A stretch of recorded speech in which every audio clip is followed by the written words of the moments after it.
Hello, this is Andrew. Pleased to meet you guys. This is probably the first time I've ever voiced over a clip like this. Anyway, we had a severe thunderstorm roll through here, actually a pretty good line of them, and I figured maybe I could get a drone up into the air behind the storm and maybe catch some lightning.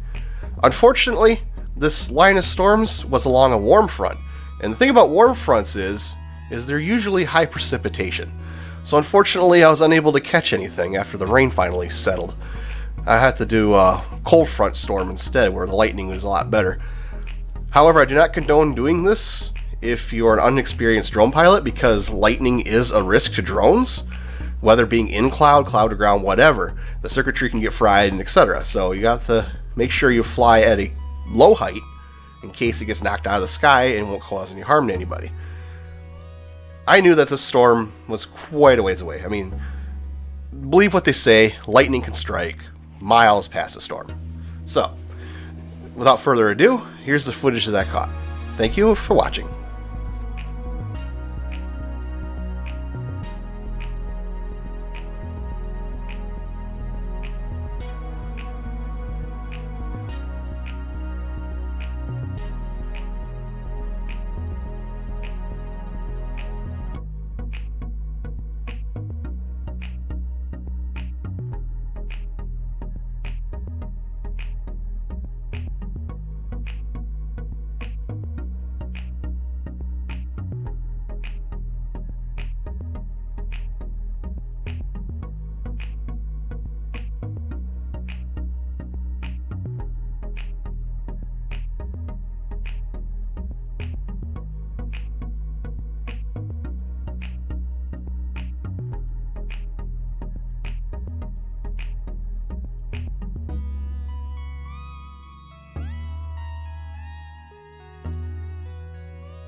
thank you for watching, and with fall coming up, I hope to get out more and be able to catch some of the nice colors that the areas in northern Michigan have. I'm considering going down to the sand dunes, and maybe even taking a visit up to Tequamanon area, possibly the Tequamanon Falls. Until then, I hope you guys have a great day.